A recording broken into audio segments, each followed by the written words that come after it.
180 centimeters. I think I'm perfectly fit for hanging. ശരി, നിങ്ങൾ പോയിക്കൊള്ളൂ.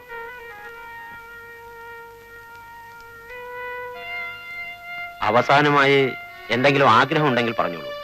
I mean നല്ല ഫുഡോ ഡ്രിങ്ക്സോ എന്തെങ്കിലും. ബുദ്ധിമുട്ടില്ലെങ്കിൽ ഒരു സ്റ്റാമ്പ് പേപ്പർ കിട്ടിയാൽ കൊള്ളാം. വിൽപ്പത്രം എഴുതാൻ. മുറിയിലെത്തിക്കാം, പോരെ? മതി.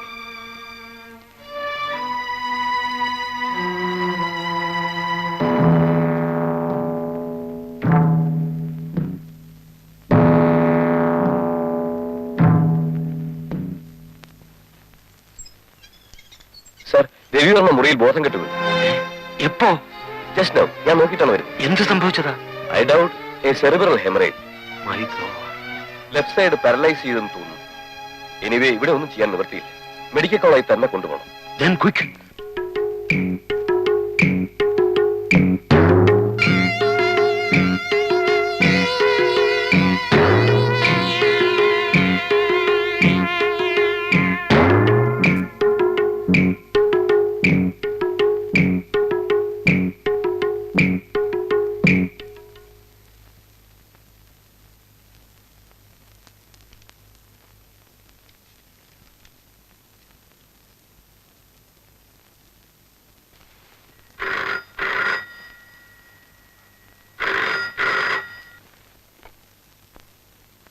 ഹലോ. ശശി, ഇത് ഞാനാണ് ഇബ്രഹാം. എന്താ സർ വിശേഷം? ഞാൻ വിളിച്ചത് ഒരു കാര്യം പറയാനാ. ആ രവിവർമ്മ തടവ് ചാടി. വൈകിട്ട് അയാൾ എന്തോ രോഗം അഭിനയിച്ച് മുറിയിൽ ബോധം കെട്ടു വീണു. ഹോസ്പിറ്റലിലേക്ക് കൊണ്ടുപോകുന്ന വഴിക്കാണ് രക്ഷപ്പെട്ടത്. പോലീസ് അയാളുടെ പിന്നാലെ തന്നെ ഉണ്ട്. മിക്കവാറും നേരം വെക്കുന്നതിന് മുമ്പ് അയാളെ പിടിക്കും. പിന്നെ അസമത്ത് ആരെങ്കിലും വന്ന് മുറിയിൽ തട്ടുവോ മുട്ടുവോ ചെയ്താൽ തുറക്കണ്ട. അയാൾ എന്തിനാ ഇവിടെ വരണം? വരേണ്ട കാര്യമൊന്നുമില്ല. എന്നാലും ശശിയാണല്ലോ അയാളെ കുറിച്ച് പത്രത്തിൽ എഴുതിയത്. ഇനി അതിന്റെ വിരോധം മറ്റോ അയാൾക്കുണ്ടെങ്കിലോ? ഞാനൊരു സംശയം പറയുന്നേ ഉള്ളൂ. പേടിക്കാനൊന്നുമില്ല. ആരാ ശശി? Chief editor. എന്താ ഈ അസമയത്ത്?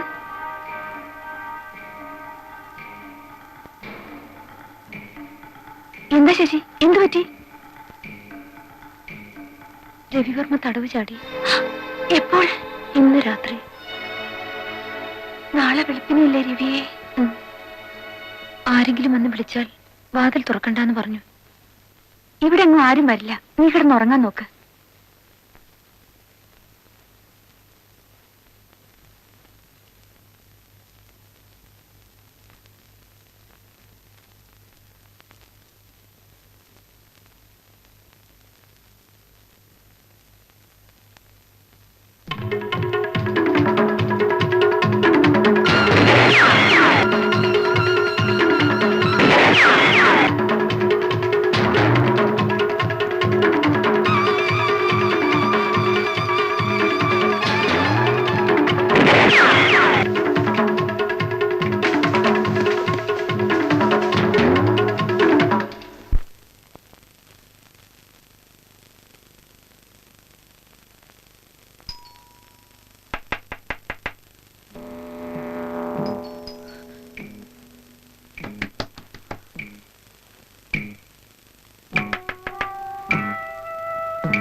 പോയി നോക്കാം. അയ്യോ വേണ്ട സുമേ, കുഴപ്പമില്ല. കഥ ഓർക്കാതിരുന്നാ മതി.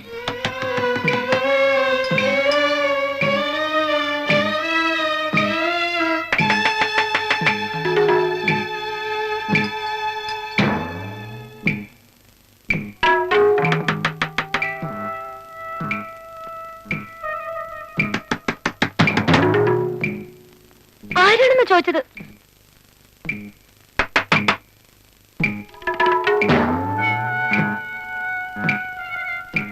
പോലീസാ? എന്താ ഇൻസ്പെക്ടർ? രവിവർമ്മ എന്നൊരു തടവ് പുള്ളി ജയിൽ ചാടി. ഞങ്ങൾ ഫോളോ ചെയ്യുകയായിരുന്നു. ഇവിടെ എത്തിയപ്പോൾ അയാളെ കാണുന്നില്ല. അകത്ത് ശബ്ദമൊന്നും കേട്ടില്ലല്ലോ? ഇല്ല. എന്തെങ്കിലും വിവരം കിട്ടിയാൽ സ്റ്റേഷനിലേക്ക് ഫോൺ ചെയ്യണം. ഓക്കെ, നിങ്ങൾ കഥ കടച്ചു കിടന്നോളൂ.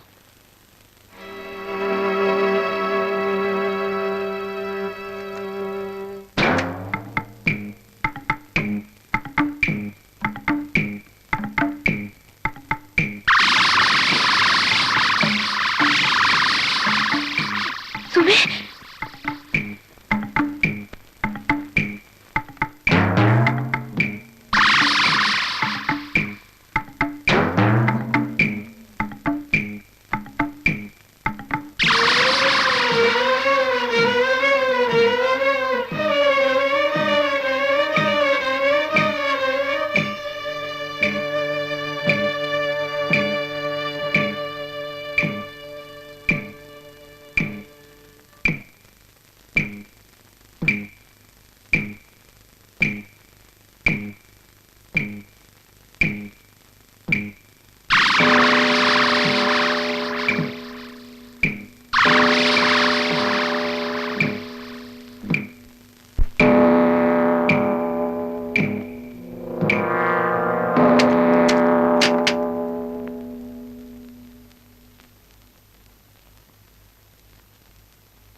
ബുദ്ധിമുട്ടുന്നത് അത് ഈ മനുഷ്യന് വേണ്ടി. ഒരു കൊലപാതകം ചെയ്യാനുള്ള മനക്കരുത്ത് എനിക്കുണ്ടായിരുന്നെങ്കിൽ ഞാൻ തന്നെ ഇയാളെ. ശശി, മരിക്കാൻ പോകുന്ന ഒരു മനുഷ്യനെ രക്ഷപ്പെടുത്തേണ്ടത് ഒരു ഡോക്ടറുടെ ചുമതലയാണ്. എല്ലാം അറിയാവുന്ന നിനക്കെന്താണ് ഇയാളോട് ഇത്ര സഹതാപം? അതാണ് എനിക്ക് മനസ്സിലാകാത്തത്. ഏതായാലും ക്രിട്ടിക്കൽ സ്റ്റേജ് കഴിഞ്ഞല്ലോ, ഇനി പോലീസിൽ അറിയിക്കാം. ഇയാൾക്ക് ബോധം തെളിയുന്നതിന് മുൻപ്. സുമേ, നിനക്ക് ഭ്രാന്താണ്. ഇയാൾക്ക് ബോധം വന്നാൽ നമ്മളെ രണ്ടുപേരും ഇയാൾ എന്താ ചെയ്യാൻ പോണെന്ന് അറിയില്ല. രവിക്ക് ഇപ്പോഴൊന്നും ബോധം വീഴില്ല. പൾസ് തീരെ വീക്കാണ്. രക്തം കുറെ ഏറെ പോയിട്ടുണ്ട്. അതാ പറഞ്ഞത്, പോലീസ് വരട്ടെ, അവര് കൊണ്ടുപോയി ചികിത്സിച്ചോളും. ശശി,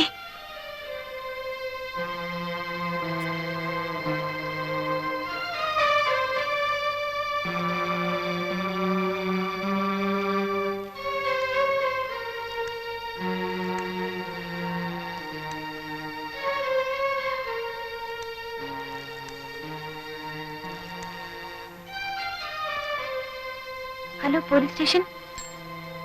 രവിയുടെ പോക്കറ്റിൽ കിടന്ന മുദ്രക്കടലാസായത്. എന്താ ഇതില്? ഞാൻ വായിക്കാം. തെക്കങ്കൂർ കോവിലകത്ത് രവി എന്ന് വിളിക്കപ്പെടുന്ന KV രവിവർമ്മ എഴുതുന്ന വിൽപത്രം. സുപ്രീം കോടതി വിധി പ്രകാരം ഈ വരുന്ന 14-ാം തീയതി വധശിക്ഷയ്ക്ക് വിധേയനാകാൻ പോകുന്ന ഞാൻ എന്റെ സർവ്വ സ്വത്തുക്കളും പൂർണ്ണ മനസ്സോടെയും സമ്മതത്തോടെയും കൊല്ലപ്പെട്ട എന്റെ ഭാര്യ മേഴ്സിയുടെ ഇളയ സഹോദരിയായ Sasikala വർഗീസിനും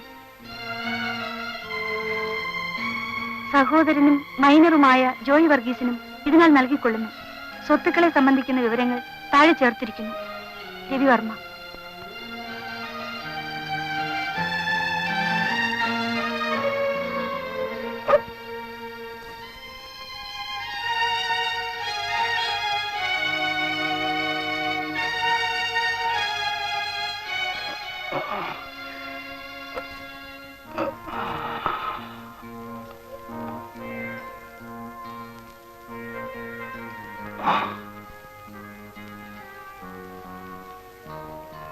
Sasi, he still in a critical stage. എന്തെങ്കിലും ഉടനെ ചെയ്തില്ലെങ്കിൽ ഞാൻ ഹോസ്പിറ്റലിൽ പോയി കുറച്ച് ട്രിപ്പ് ആംബുലൻസ് എടുത്തിട്ട് വരാം. സുമേ, ഞാൻ. ശശി, പ്ലീസ്, പറയുന്ന കേൾക്കൂ.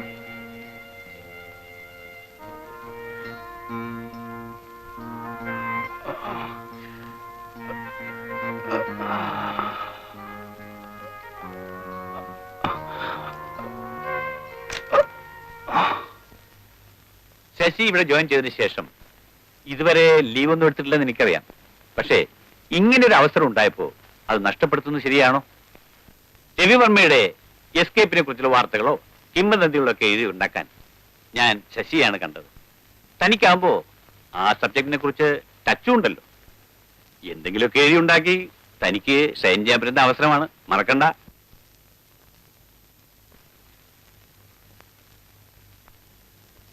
ഒരാഴ്ചത്തെ ലീവ് സാങ്ഷൻ ചെയ്തിട്ടുണ്ട്.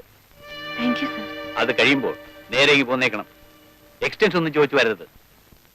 അതുവരെ രവിവർമ്മയെ പോലീസ് പിടിക്കാതിരുന്നാൽ മതിയായിരുന്നു.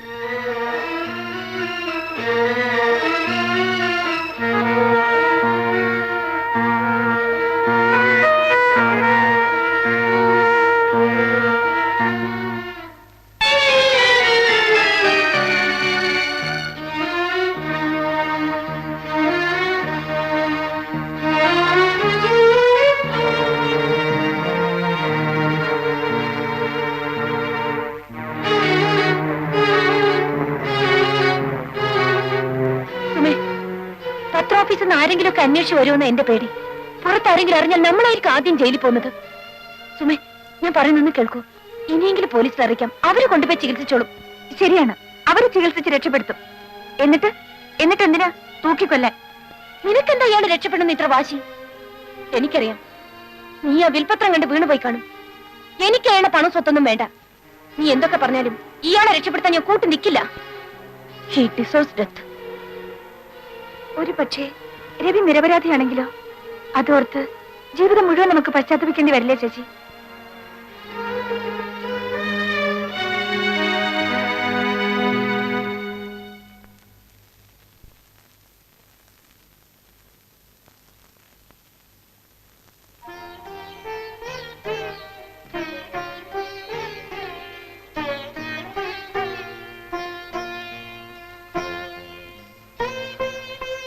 നിനക്ക് എന്നോടുള്ള പിണക്കം മാറിയില്ലേ ശശി? രവിയുടെയും മേഴ്സിയുടെയും കഥകളെല്ലാം അറിയാവുന്ന ഞാൻ ഒരു കാര്യവുമില്ലാതെ ഇങ്ങനെയെല്ലാം ചെയ്യുമെന്ന് നിനക്ക് തോന്നുന്നുണ്ടോ? നീ എന്താ ഒന്നും മിണ്ടാത്തത്?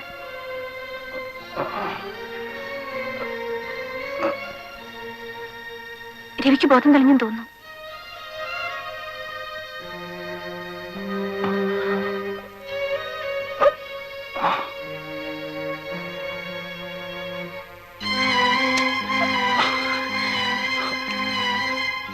രവി, എന്താ രവി?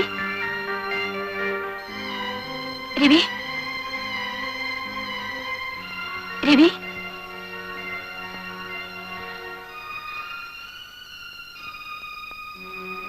സുമേ,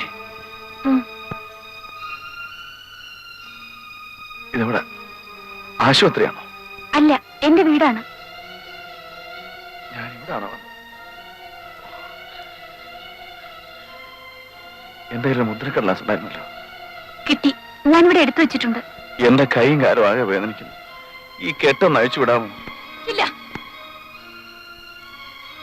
ഇത് അഴിച്ചാലും എനിക്ക് അങ്ങോട്ട് പറ്റുമെന്ന് തോന്നുന്നില്ല. വെളുപ്പാങ്കാലത്ത് പോലീസിനെ ഭയം ഓടി കയറിയതാ. ഞാൻ നിങ്ങൾ ആരെയും ഉപദ്രവിക്കില്ല. അഴിക്കട്ടെ ശശി. വേണ്ടെന്ന് പറഞ്ഞില്ലേ? എന്നെ ഒന്ന് അഴിച്ചു വിടൂ. ഞാൻ എവിടെയെങ്കിലും പോയിക്കോളാം. പ്ലീസ്, എന്നെ ഒന്ന് അഴിച്ചു വിടൂ സുമേ. പ്ലീസ്, എന്നെ ഒന്ന് അഴിച്ചു വിടൂ സുമേ. സുമേ, എന്തെങ്കിലും ചരട്ടി കുത്തിവെച്ച് ഇയാൾ ഉറക്ക്, അല്ലെങ്കിൽ പോലീസിനെ അറിയിക്ക്. എനിക്കൊന്ന് ഉറങ്ങണം. എന്നെ ഉറക്കരുത്, ഞാൻ പോയിക്കോളാം. പ്ലീസ് സുമേ, എന്നെ ഉറക്കരുത്. പ്ലീസ്, എനിക്ക് പോണം. എന്നെ ഉറക്കരുത്, ഞാൻ പോയിക്കോളാം. പ്ലീസ്, ഉറക്കരുത്. പ്ലീസ്, എന്നെ ഉറക്കരുത് സുമേ. പ്ലീസ് സുമേ, വേണ്ട സുമേ. പ്ലീസ്, പ്ലീസ്, ഉറക്കരുത്. പ്ലീസ്.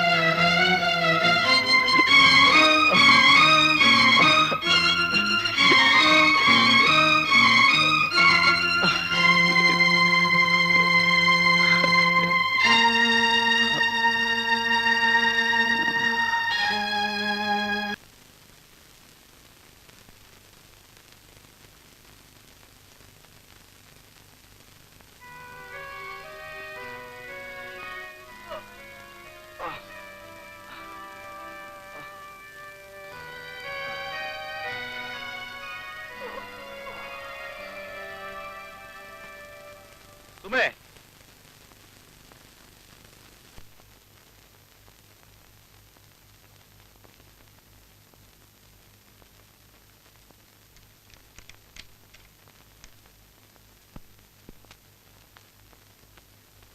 Good morning. വിശക്കുന്നുണ്ടോ? ഇല്ല. ആ മുദ്രക്കടലാസ് ഇവിടെ. എന്റെ അത്ര പേടി ഞാനിതെടുത്ത് കളഞ്ഞിട്ടൊന്നുമില്ല. ദാ, എനിക്കിത്തിരി പേപ്പർ ഒരു പോസ്റ്റ് കവറും തരുമോ? ആ പേരും പറഞ്ഞ് കെട്ടഴിച്ചു വിടുന്നൊന്നും കരുതണ്ട. ഞാൻ നിങ്ങളെ ഒന്നും ചെയ്യില്ല. ഈ കെട്ടൊന്ന് അയച്ചു വിടാം. ഒരു കത്തെഴുതാൻ. മേൽവിലാസം വിവരം പറഞ്ഞു കൊടുത്താ ഇവിടെ എഴുതി തരും. ഒന്ന് എഴുതി കൊടുക്ക ശശി. എന്റെ കൈയൊക്കെ വൃത്തിയേടാ. കവറി മേശയിൽ ഇരിപ്പുണ്ട്. എന്തായാലും ഈ കത്തെഴുതി കഴിഞ്ഞാൽ ഉടനെ ഞാൻ പോലീസ് വിവരം അറിയിക്കും. അഡ്രസ് പറയൂ. മിസ് ശശികല വർഗീസ്, ചെറുപുഴയിൽ house, Mannar PO, via Thiruvalla.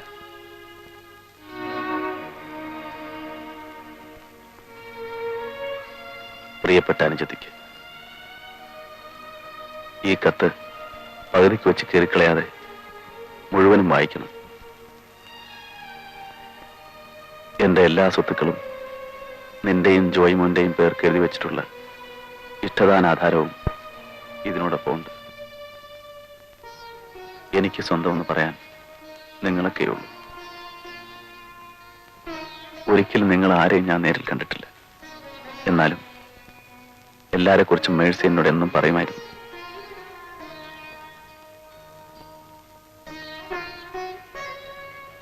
സത്യം എന്നെങ്കിലും പുറത്തു വരും. അന്നൊരു പക്ഷെ ഞാനുണ്ടായെന്ന് വരില്ല. നിങ്ങൾ ആരും വിശ്വസിക്കില്ലെന്നറിയാമെങ്കിലും ഞാൻ എഴുതട്ടെ, എന്റെ ഒരു ആശ്വാസത്തിന് വേണ്ടിയെങ്കിലും. നിങ്ങളുടെ ചേച്ചിയെ, എന്റെ മേഴ്സിയെ ഞാനല്ല കൊന്നത്.